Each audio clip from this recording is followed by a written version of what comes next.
வீரம் விளையும் மாமதுரை மண்ணை வணங்குகிறேன்.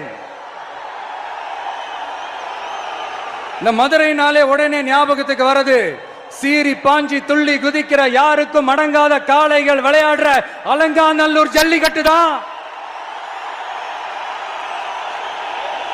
நம்ம வைகை ஆறுதான். அழகர் ஆத்துல இறங்குற வைபவம். மதுரை மீனாட்சி அம்மன்.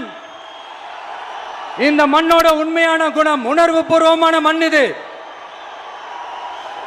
அது மட்டும் இல்ல, இந்த மண்ணில் வாழ்ற மக்களும் அப்படித்தான் உணர்வு பூர்வமான ஆளுங்க. நான் இந்த மண்ணில் கால் எடுத்து வச்ச உடனே ஒரே ஒருத்தரை பத்தி தான் மனசுக்குள்ள ஓடிக்கிட்டே இருந்தது.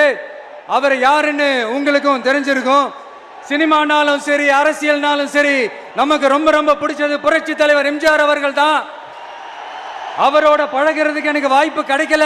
ஆனா அவரை மாதிரியே குணம் கொண்ட என்னுடைய அண்ணன் புரட்சி கலைஞர் கேப்டன் விஜயகாந்த் அவர்களோட பழகிறதுக்கு எனக்கு நிறையவே வாய்ப்பு கிடைச்சது. அவரும் இந்த மதுரை மண்ணை சேர்ந்தவர் தானே, அவரை மறக்க முடியுமா? தமிழ்நாட்டு மக்கள் உணர்வுபூர்வமா உண்மையா நம்ம பக்கத்திலே நிக்கிறவங்க. அதுக்கு ஒரு மிகப்பெரிய அடையாளம் தான் இந்த மதுரை மண்.